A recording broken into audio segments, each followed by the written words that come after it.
watanishuku waseme nataka kuiba mtoto. So ilibidi nitafute lawyer.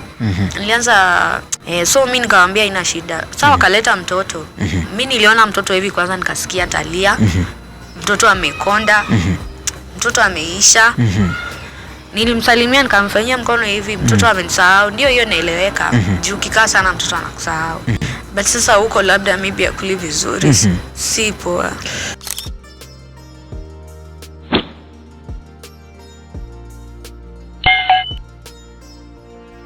Yes, basi mpendwa mtazamaji wa Story Yangu Media, basi tunakukaribisha tena kwenye mazungumzo haya ya jioni. Niseme kwamba leo tuna mgeni hapa, unamtazama kwenye kamera zetu. Basi mgeni huyu ataweza kujitambulisha ili tuweze kuwa na mazungumzo naye mawili matatu. Basi mpendwa mtazamaji, usiende mbali, uweze kutufollow kwenye mitandao yetu yote. TikTok pale ni Story Yangu Media Kenya, YouTube ni Story Yangu Media Kenya, pia Facebook Story Yangu Media Kenya. Basi mpendwa mtazamaji, unakaribishwa kwenye vipindi zetu za kila siku. Kumbuka kwamba mimi wako ni MTBK mwenyewe ama Bonaventure ukipenda. Siku ya leo tumeweza kubahatika kumpata mgeni, basi atakuwa akijitambulisha kwenye studio zetu za Story Yangu Media. Basi karibuni mgeni uweze kujitambulisha, yule ambaye anakutazama kupitia Story Yangu Media aweze kukufahamu. Karibuni sana. Kwa majina naitwa Bridget Yaro. Mimi nakaa huku Nairobi, mahali panaitwa Ngong. Yes. Hapo Race Course. So mimi nimekaa Nairobi for some time. Nimezaliwa Kisii but sikukaa Kisii sana. Nairobi ndio nimekaa sana. Yaani wewe ni Mkisii? Mimi ni Mkisii. Mbona unafahamu Kisii? Nafahamu. Kwa hivyo tunaweza koroga. Wow, she's very beautiful. Basi tunakukaribisha kwenye mazungumzo yetu ya kila siku, lakini kabla sijaenda mbali, kuna mtazamaji anayekutazama ameona juzi kwenye Story Yangu Media kuna mapicha tumeweza kuposti kupitia mtandao wetu ili niweze kuomba radhi. Kwa hiyo niweze kukosoa kidogo. Kuna wale walisoma vibaya, kuna wale walielewa vibaya. Manake tuliona kama kuna wenye wamesoma lakini hawakuweza kuelewa vizuri. Ni kusema kwamba posta hiyo tulikuwa tumeposti kwenye mtandao huyo wa Facebook. Mwenye kuandika hakuweza kuweka maneno sawa. Manake aliandika nilitupa mtoto. Lakini tunaomba radhi kwa makosa hayo yaliyofanyika. Manake alikuwa andike nilimpeleka mtoto daycare. Naona? So hapo tumeweza kuomba radhi tafadhali. Tuliweza kufanya makosa pale kwenye mtandao wetu wa Facebook pale. Basi thank you mrembo. Basi ningependa uweze kuelezea mtazamaji ambaye anakutazama kupitia Story Yangu Media akufahamu kabisa. Umesema kwamba ulizaliwa Kisii. Baada ya kuzaliwa Kisii, lakini hukulelewa Kisii au kulienda vipi? Nimelelewa Kisii pia. Lakini nikiendelea kuwa mkubwa tukahama. Tukaenda kwanza Kisumu. Tukakaa Kisumu kidogo, ndio sasa tukahama Nairobi. Tukakuja Nairobi. Na uko na wazazi wote? Hapana. Nina mama pekee, baba alikufa. Basi siku ya leo tunataka tufanye pati moja kwanza kuzungumzia swala la mtoto. Maana yake kulikuwa na story pale tuliweza kuposti kwenye mitandao yetu ya kijamii, ikaleta gumuzo sana kusikia kwamba kuna mtoto ulikuwa umepeleka pale daycare. Kuna vile yani kuliendaje ukapeleka mtoto, na mtoto akaenda wapi? Alipotea kabisa? Je, kuna Mkenya na anataka au angependa aelewe story ya mtoto kuliendaje mama? Okay. Ilikuwa hivi, nilichukua mtoto daycare kama kawaida juu mimi ni single mother. So nimeenda kutafutia mtoto juu single mother wa watoto wangapi? Nina 4. Uko na watoto 4?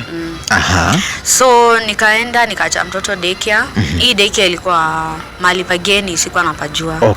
So kuna tu mzee hapo nilikuwa naulizia daycare hapo. Then akaniambia kuna daycare mimi najua mama fulani hapa jirani huwa anaangalia watoto. Yes. So nikamwambia unaweza nionyesha kwake. So akanipeleka kwake. Ndio sasa tukaongea na huyo mama, sijaimuona tena. So nikaona ni mama mzuri, anaangalia watoto hapo wengine vizuri. So nikaongea naye nikamwambia mimi naenda kazi, nimeitwa kazi. Kazi nilikuwa nafanya jioni usiku mzima mpaka asubuhi. So tukakubaliana, akaniambia pesa ni ngapi? Nikamwambia ni sawa. Nikirudi kutoka kwenye nitaenda, nitakulipa. So mimi nikamwachia mtoto, nikaendea nikampikia chakula, nikamnunulia diapers, maziwa, kila kitu alikuwa anahitaji. Nikapeleka. So nikamwambia juu sina simu lakini niko na line, simu yangu ilipotea. Nikamwandikia namba yangu chini kwa karatasi. Akachukua namba juu sikutaka kwenda kwa nyumba mtoto anione alie. Sasa nikamwandikia tu haraka nikakimbia kazi. Na mimi naye akanipea yangu yake yani. Naam, kabla hatujaenda sana kazi Bridget, hiyo kazi ilikuwa kazi gani yenye ulikuwa unaenda kufanya? Ilikuwa kazi ya bar. Ya club Aha. Ulienda ukachapa kazi kukaendaje? Hukurudi tena? Kuliendaje yani? Ulienda ukachapa kazi? Maana yake pale kwenye mtandao wetu wa Facebook tuliona kama kupeleka yule mtoto daycare ulikuwa na changamoto. Ni changamoto zipi za maisha ulikuwa ukizipitia? Kwanza nilikuwa na ugumu wa kulipa rent. Kuna mahali nilikuwa naishi na mtoto, ndio sasa tuhame, nifungiwe nyumba, ndio sasa nikashindwa mahali tutakaa. Sasa kuna huyu rafiki yangu akaniambia juu kwa yeye anakaa kwa ploti. Wanakaa na mzee na watoto. Sasa wako na nyumba mbili, moja ya watoto, nyingine yao wanakaa. Sasa akaniambia unaweza kuja ukae hapa kwa hiyo watoto, ukitafuta namna utakuwa una survive na mtoto mpaka ujiweze. Nikamwambia ina shida.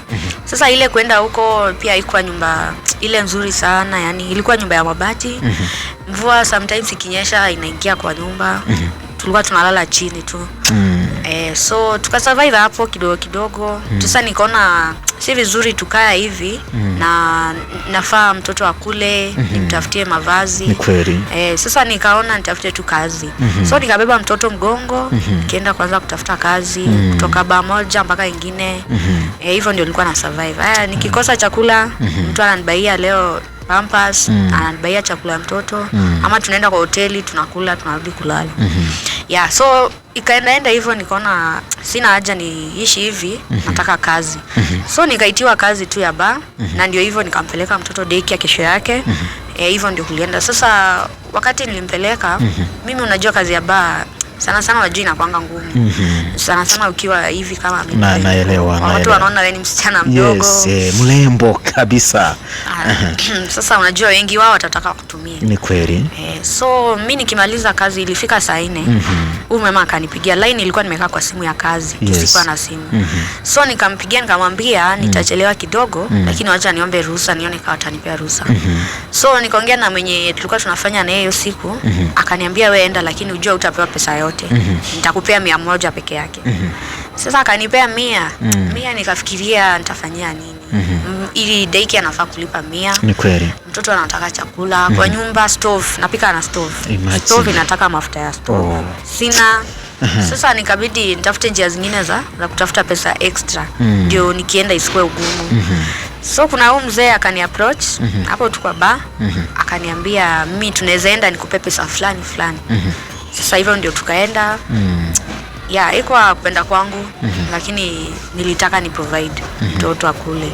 So tukaenda na mzee kwake, akanifungia, akamaliza mambo yake. So ikafika wakati mimi anataka kunilipa, akaniambia acha nifike hivi narudi, na ni usiku, almost saa 5 huko saa 6. Nikamwambia mimi na mtoto mdogo, nilipe pesa yangu niende. Ninafaa kumchukua daycare.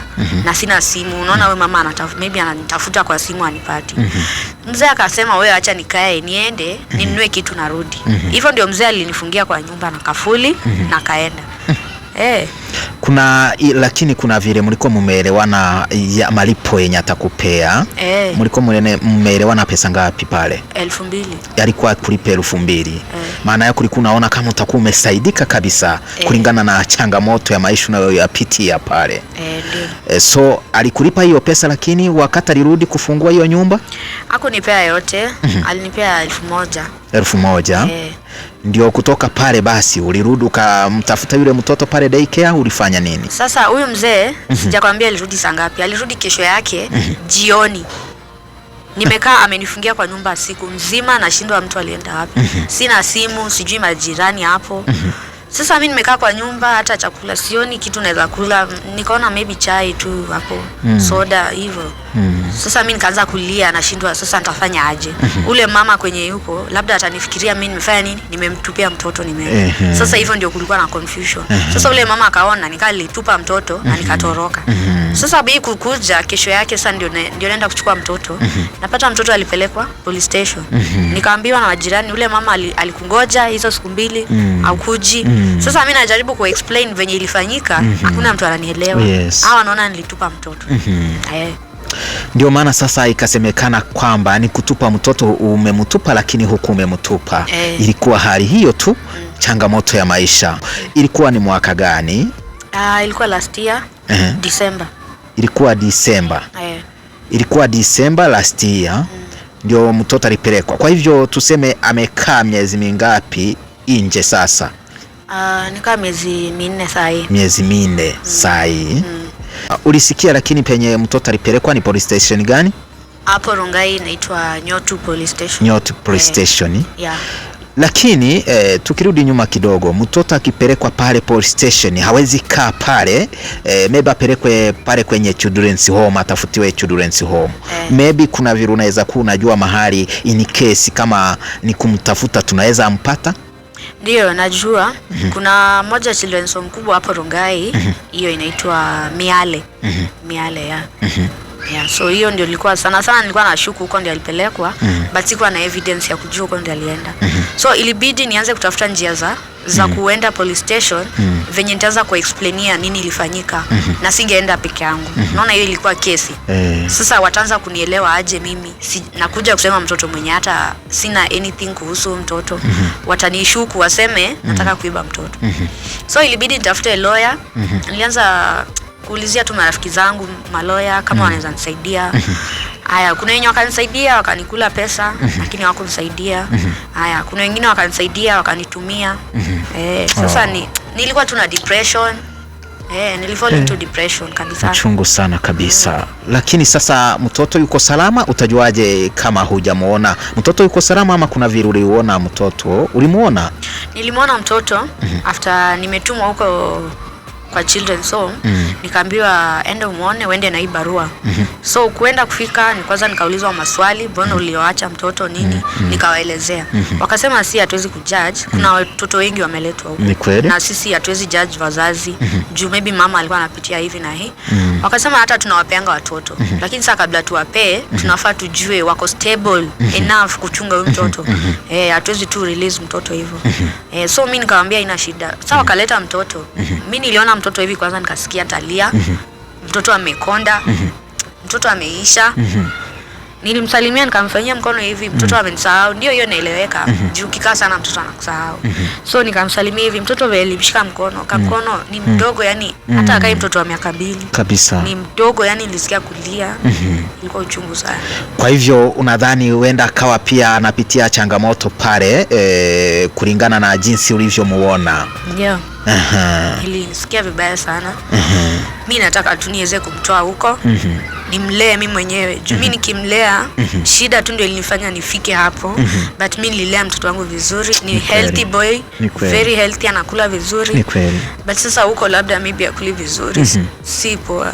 Nadhani kwamba pole, I'm sorry. Nadhani kwamba uko na kila document au niseme stakabadhi zote za kuonyesha kwamba ni mtoto wako. Nina kila kitu. Maana yake ungekuwa huna hawangemleta wa kuonyesha huyo mtoto. So ulimuona ni huyo wako kabisa? Ni wangu. Kwa hivyo kile naweza nikauliza maybe ni kipi ungependa Wakenya wakusaidie, yule ambaye anatazama video hii na yule ambaye ako na uwezo wa kukusaidia kabisa, ni kipi ungependa Mkenya akusaidie? Okay, kwangu mimi mimi naweza leo huyo mtoto. Shida ni ile wakati labda unakosa support, maybe uko na bills mingi za kulipa, unashindwa sasa utafanya aje. Jubia na watoto wengine 3 na ni wako shule. Sasa wakati wengine pia hawana school fees, pesa maybe haitoshi rent ya nyumba. Sasa ukipiga hesabu ya ulipe rent, watoto shule, haya pia uangalie mdogo, unajua inakuwa ngumu kidogo. So naweza penda maybe nisaidiwe tu nikuwe stable venye naweza kaa na mtoto wangu juu sitaki akae mbali na mimi. Hutaka kae mbali na wewe? Sitaki. Mimi nataka kulea mtoto. Shida ni hiyo tu, sina uwezo ya kutosha. Huna uwezo wa kutosha. Lakini ungekuwa na uwezo, ungekuwa na mtoto wako pale.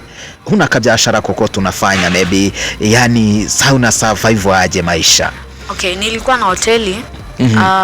Hoteli yangu sahii haija function kitu wiki moja.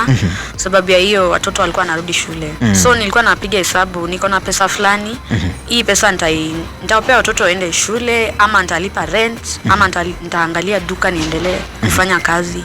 So nikaona biashara kwanza ikae kidogo, watoto warudi shule, wakisha kuwa sawa wako stable, ndio sasa nifikirie njia zingine za kurudisha biashara. Lakini biashara iko, duka iko Rongai, ni ile tu nimefunga for now. Kwa hivyo sasa ungepata usaidizi, maybe yule ambaye ako na uwezo angekusaidia tu, ungerudisha mtoto yule. Lakini pale kuna maybe stakabadhi zingine zinahitajika pale ili uweze kupatiwa mtoto, au ni vipi? Niliambiwa unajua yule mtoto amenisahau, kitu ya kwanza. So ndio sasa mtoto anikumbuke, yani ajue mimi ndio mama. Inafaa nikuwe na visit, yani namtembelea from time to time. Nampelekea kama chakula nini, nguo, diapers. At least to bond, tukuwe na ile bond. Walisema mtoto hajaninyima, lakini wanafaa waangalie pia venye tuna bond na mtoto. Alafu pia waangalie kazi gani nafanya, kama niko stable, naishi wapi, kama tena nitafanya hivyo ama nini. So wanafaa kuja wajue nakaa aje, ndio waone kama watanirudishia mtoto. Kwa hiyo basi, mpendwa mtazamaji wa Story Yangu Media, kama unaweza ukajitolea tuweze kusaidia huyu mwanadada, tuweze kumsaidia aweze kupata mtoto wake. Yani ni mama mtoto, lakini hana uwezo wa kwenda peke yake aweze kupewa mtoto yule. Basi sijui kama kuna Wakenya wanaweza akajitolea tuweze kuvisit pia yule mtoto, lakini kama timu ya Story Yangu Media ni lazima tupange kweli tuweze kuvisit kweli yule mtoto, tuone kama kweli ako pale Rongai. Umesema ako Rongai? Ndio, ako Rongai. Kwa hiyo ile kitu tu inahitajika ni kuwa umesimama vizuri, uko na kazi, uko unaishi mahali pazuri. Maisha yako yani ni lazima aone mabadiliko ya maisha yako.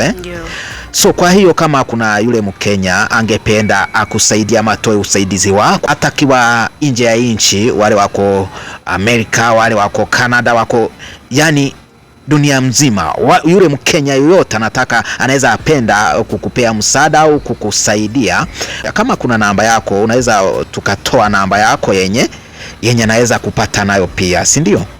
Haya, basi unaweza kutupa namba yako, tutakuwa tukiweka kwenye screen zetu za Story Yangu Media. Basi unaweza ukatoa namba yako pia, ili dakika chache tu tuweze kukamilisha kipindi chetu. Namba yangu ni 0741 61 2101. Unaweza rudia tena? 0741 61 2101. Yani mtu akipiga namba hiyo au kupitia mtandao wa WhatsApp ataweza kuzungumza nawe pia, aweze kupata jinsi anaweza akakupea msaada. Ndio. Basi mmesikia mpendwa mtazamaji, mama wa mtoto. Wanasemanga na Kiswahili vipi? Uchungu wa mwana aujuae mzazi.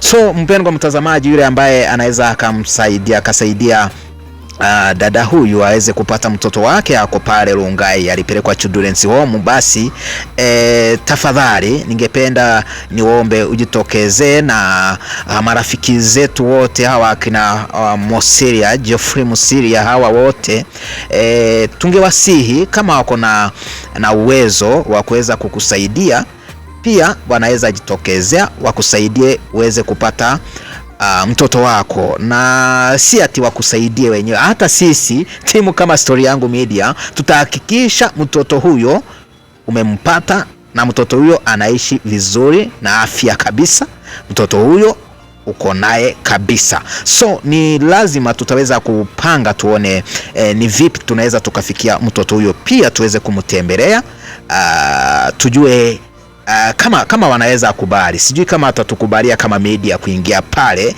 lakini kama itawezekana, tutaweza kupanga huo mpango wa kwenda kuviziti mtoto. Mtoto anaitwaje? Mtoto anaitwa Emmanuel Njehia. Yeah. Emmanuel Njehia. Kwani ni Mkikuyu? Hapana, si Mkikuyu. Njehia si ni jina ya Wakikuyu ama? Okay, Njehia nilimpea jina, kuna mama alikuwa amenisaidia nikizaa. Sikuwa na bili ya hospitali. So alikuwa anaitwa Wamboi wa Njehia. Alikuwa anaitwa Wamboi wa Njehia. Wow. So hiyo siku tu nilikuwa nazaa, alikam through akanilipia bili ya OC 35,000. So mimi sikuwa na mbele wala nyuma. Wow, that is good. Sikuwa na any option. Niliona kwenye comment pale, kwenye comment section kuna mtu alisema Wamboi. Kwa hivyo kuna watu wanakufahamu kama Wamboi. Si mimi, ule mama. Huyo mama. Okay, ni anaitwa Wamboi wa Njehia. Okay. Yeah. Wow, that is nice. So ningependa pia tuweze kutamatisha kipindi chetu. Basi mpendwa mtazamaji, utangoja tu, subiri kidogo tuwe na part 2 tuweze kufuatilia vizuri. Kwa hivyo wale ambao wanaweza jitokezea kusaidia dada huyu, basi namba tutaweka kwenye screen hapo. Basi na wasihi tu tafadhali mjitokeze tuweze kuungana mkono na timu Story Yangu Media tuweze kusaidia dada huyu ili aweze kumpata mtoto wake. Thank you very much. God bless you. Ama kabla hatujatamatisha kipindi, ni kipi unaweza ukazungumza? Okay, mimi naweza sema kwanza kukuwa single mother si rahisi. So wale wenye mmenijudge, wenye mmeongea vibaya mkasema nilitupa mtoto, mimi sikutupa mtoto. Hii kwa kupenda kwangu pia. Yes. Ni ile tu unashindwa. Mimi nilikuwa nalala, mimi mpaka nje nimelala nikiwa na ule mtoto akiwa 1 month. Sikuwa na mahali naweza lala jiekele. So mimi nilikuwa naweka mtoto huku mbele na mfunga na mfunika. Mimi nalala tu kwa manyumba tu zenye hazina watu.